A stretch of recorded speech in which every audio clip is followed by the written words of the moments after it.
बड़ी खबर आपको बताएं, फारूकी के विवादित बोल पर बीजेपी नेता भड़के हैं। एमएलए नितेश राणे ने फारूकी को चेतावनी दी है। विवादित बोल पर कड़ा एक्शन लेने की बात नितेश राणे की तरफ से कही गई है। कोकण के खिलाफ जिस तरीके से अभद्र बयान दिया गया था, इसे किसी भी तरीके से बर्दाश्त नहीं किया जाएगा, ये नितेश राणे कह रहे हैं। स्टँडअप कॉमेडीमध्ये एवढं टिंगल उडवण्याची अगर खाज असेल तर त्याच्या घरचा पत्ता आम्हाला चांगल्या पद्धतीने माहिती आहे। आता लवकरच त्याला आता मालवणी हिसका असा दाखवायला लागेल की पुढच्या स्टँडअप कॉमेडी हा मालवणी करायला सुरू करेल। और इसी से जुड़ी एक बड़ी खबर आपको बता दें, विवाद के बाद मुनव्वर फारूकी ने माफी मांग ली है। किसी को दुखी करना मकसद नहीं है, मुनव्वर फारूकी ये कहते हुए नजर आए। माफी मांगी, अपने बयान के लिए माफी मांगता हूं। मुनव्वर फारूकी ने कोंकणी लोगों के खिलाफ जो अभद्र भाषा का इस्तेमाल किया था, उसके बाद नितेश राणे ने कहा कि चेतावनी दी और सबक सिखाने की बात कही। तो अब मुनव्वर फारूकी ने पूरे मामले पर माफी मांग ली। क्या कुछ कहा है, सुनाते हैं आपको। कुछ वक्त पहले एक शो हुआ था और जिसमें जोक भी नहीं कहेंगे, क्राउड वर्क हो रहा था, ऑडियंस से इंटरेक्शन हो रहा था एंड उसके चलते कोकन के बारे में कुछ बात निकली, लेकिन उसको थोड़ा आउट ऑफ कॉन्टेक्स्ट गया है वो चीज और लोगों के लिए कि उनको लगता है कि मैंने कोकन के बारे में कुछ बुरा बोला है, कि मैंने कोकन का मजाक उड़ाया। तो अगेन मैं यही कहना चाहूंगा कि हर्ट करने का कोई इंटेंशन नहीं था। मैं आप सबसे दिल से माफी मांगता हूँ। जय हिंद, जय महाराष्ट्र। मुनव्वर फारूकी ने माफी मांग ली है। हमारे साथ हमारे सहयोगी सत्यप्रकाश जुड़ गए हैं। सत्यप्रकाश, ये कोई पहली बार नहीं है जब मुनव्वर फारूकी ने इस तरीके से स्टैंड अप कॉमेडी के दौरान लोगों का मजाक उड़ाया। उसके पहले वो धर्म के बारे में बोलते थे और अब लोगों के बारे में भी बोलना शुरू कर दिया है। देखिए, मुनव्वर फारूकी का एक न्यू बॉम्बे में तलोजा में कार्यक्रम हुआ था और इस कार्यक्रम के दौरान उन्होंने महाराष्ट्र के जो कोंकणी लोग हैं उनके बारे में अपशब्द कहा था, जिसको लेकर विवाद बढ़ता जा रहा था। पहले शिवसेना जो शिंदे गुट के नेता है उन्होंने इस मुद्दे को उठाया, क्योंकि जिस तरह से कोंकण के लोग महाराष्ट्र में, मुंबई में खास करके और न्यू मुंबई में रहते हैं, तो कहीं के लोगों का कहना था कि जिस तरह से इन्होंने एक अभद्र भाषा का उपयोग किया है, इसके खिलाफ एक्शन होना चाहिए। लगातार ट्वीट किए जा रहे थे और बीजेपी एमएलए जो नितेश राणे हैं उन्होंने देर रात ट्वीट किया और कहा कि अगर वो माफी नहीं मांगते तो उनके खिलाफ कार्रवाई किया जाएगा, उनका पता हमें मालूम है। इसके बाद देर रात को ही मुनव्वर फारूकी ने वीडियो जारी किया और कहा कि हम माफी मांगते हैं, हमारा ये जो बयान था किसी को हर्ट करने नहीं था, लेकिन इस सारी चीज़ों को लेकर सार्वजनिक रूप से मुनव्वर फारूकी ने माफी मांगा है। जी चलिए, बहुत बहुत शुक्रिया आपका इस तमाम जानकारी के लिए सत्यप्रकाश। चलिए बढ़ते आगे और बड़ी खबर बताएंगे आपको सुमित। जयपुर में जहां सेना जवान की पिटाई के मामले में कैबिनेट मंत्री राज्यवर्धन सिंह ने थाने का दौरा किया। घटना को लेकर जयपुर एसीपी को फटकार लगाई गई है। 5 पुलिसकर्मियों पर जवान के साथ पिटाई का दरअसल आरोप है। सेवा मन में है या दादागिरी है? Why do you put such people in front of me? मैंने आपको फोन करा, मैंने कहा बड़े आराम से कुछ देर दिए। I know he wants to contest. उसको गाली दी या नहीं दी? कहा भाड़ में जरा उसको गाली दी नहीं दी? इसको नंगा करके पूरी सेना में सर्विंग सोल्जर को नंगा करके आपने डंडे मारे या नहीं मारे? बताइए।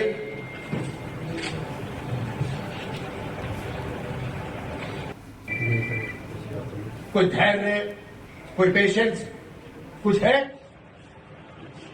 कोई जनता की सेवा मन में है या दादागिरी है? Why do you put such people in front of me? मैंने आपको फोन करा, मैंने कहा बड़े आराम से कुछ देर दिए। I know he wants to contest. उसको गाली दी या नहीं दी? कहा भाड़ में जरा उसको गाली दी नहीं दी? इसको नंगा करके पूरी सेना में सर्विंग सोल्जर को नंगा करके आपने डंडे मारे या नहीं मारे? बताइए। पुलिस के कुछ कर्मियों ने निर्वस्त्र करके उसको डंडों से खूब पिटाई करी उसकी। ये अत्यंत दुख की बात है और ये एक घिनौनी मानसिकता दिखाता है उन 2-3 व्यक्तियों की जिन्होंने कार्रवाई करी। मुझे राजस्थान पुलिस पे विश्वास है कि वो ऐसी घिनौनी मानसिकता वाले पुलिस कर्मियों की मानसिक जांच भी करवाएंगे, इलाज भी करवाएंगे और कार्रवाई भी करेंगे। ऐसे व्यक्ति समाज के लिए खतरा है जो ऐसी मानसिकता रखते हैं और वर्दी में भी हैं। जो कानून का पालन कर रहा हो उसके ऊपर वर्दी का धौंस दिखाना ये कायरता है।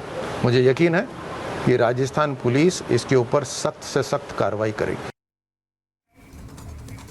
और बात एक और बड़ी खबर की करते हैं, और बड़ी खबर कोलकाता से, जहां डॉक्टर मर्डर केस में रेप की पुष्टि हो गई। जी हां, पोस्टमार्टम रिपोर्ट में रेप की पुष्टि हुई है। डॉक्टर से पहले रेप की गई, दरिंदगी की गई, उसके बाद सुबह 3 से 5 बजे के बीच गला घोंटकर उसकी हत्या कर दी गई। तो इंसाफ कब मिलेगा, सबसे बड़ा सवाल है। और अब देखिए, पोस्टमार्टम रिपोर्ट में रेप की पुष्टि हो गई है। दरिंदगी हुई थी ट्रेनी डॉक्टर के साथ, उसके बाद गला घोंटकर उसकी हत्या की गई है। सुबह 3 बजे से 5 बजे के बीच गला घोंटकर ट्रेनी डॉक्टर की हत्या की गई है। इस बात की पुष्टि हो गई है पोस्टमार्टम रिपोर्ट से।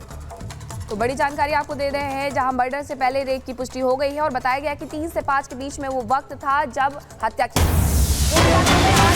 प्रदर्शन होने वाला। इसके पहले भी हमने देखा था रेजिडेंट डॉक्टर सड़कों पर उतरे हुए थे। मांग एक ही है उनकी कि न्याय मिले और इसी के साथ सुरक्षा उनकी पुख्ता की जाए। एक बार फिर से कोलकाता में डॉक्टर आज प्रदर्शन करने वाले हैं, सड़कों पर उतरेंगे और लगातार प्रदर्शन हो ही रहा है।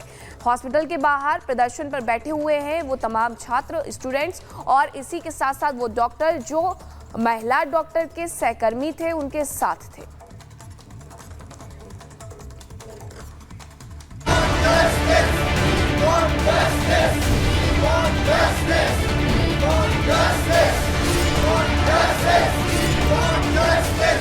दरिंदगी पर उबाल, सुरक्षा का सवाल। दिल्ली, कोलकाता, पटना, चंडीगढ़, प्रयागराज, लखनऊ। ये तस्वीरें सोमवार को हुए देश भर में डॉक्टरों के विरोध प्रदर्शन की है। तस्वीरें गवाह हैं कि कोलकाता में लेडी डॉक्टर के साथ हुई दरिंदगी को लेकर इस वक्त डॉक्टरों के अंदर कितना गुस्सा है। दिल्ली हो या पटना, चंडीगढ़ हो या प्रयागराज, सोमवार को पूरे देश के सरकारी अस्पतालों के डॉक्टर सड़कों पर उतरे और उन्होंने लेडी डॉक्टर के साथ हुए रेप मर्डर केस के खिलाफ अपना गुस्सा दिखाया। हाथों में पोस्टर लेकर दरिंदे के खिलाफ सख्त कार्रवाई की मांग करते हुए धरती के भगवान की आवाज पूरे देश ने सुनी। लेकिन सवाल है कि क्या इन तस्वीरों को देखने के बाद क्या बंगाल में कुछ बदलेगा? क्या वहां की पुलिस और वहां के सिस्टम में कुछ बदलाव आएगा? ये सवाल इसलिए क्योंकि जिस शर्मनाक और दिल दहला देने वाली वारदात को लेकर पिछले कई दिनों से बंगाल समेत पूरे देश में हंगामा बरपा है। डॉक्टर अस्पताल छोड़कर विरोध में सड़कों पर है। उनकी मांग को लगातार बंगाल सरकार नई नई दलीलें और नई नई तारीखों में उलझाकर रफा दफा करने में जुटी है, जिस पर चौतरफा सवाल उठ रहे हैं। ये बहुत देर कर रहे हैं माननीय मुख्यमंत्री। अगर उनको सीबीआई इंक्वायरी करनी है तो बहुत जल्दी देना चाहिए, क्योंकि जो सराउंडिंग्स में प्रूफ रहते हैं वो प्रूफ ज्यादा दिन तक नहीं रहते। हैरानी ये है कि जिस केस की जांच को लेकर बंगाल सरकार और वहां की पुलिस पहले दिन से कटघरे में है, उस मामले की जांच को बंगाल सरकार ने एक बार फिर 18 अगस्त तक के लिए टाल दिया है। डॉक्टरों के विरोध प्रदर्शन के बीच सीएम ममता सोमवार की सुबह पीड़िता के घर वालों से मिली और उन्होंने कहा कि 18 अगस्त तक अगर बंगाल पुलिस केस सॉल्व नहीं कर पाई तो जांच सीबीआई को सौंप देगी।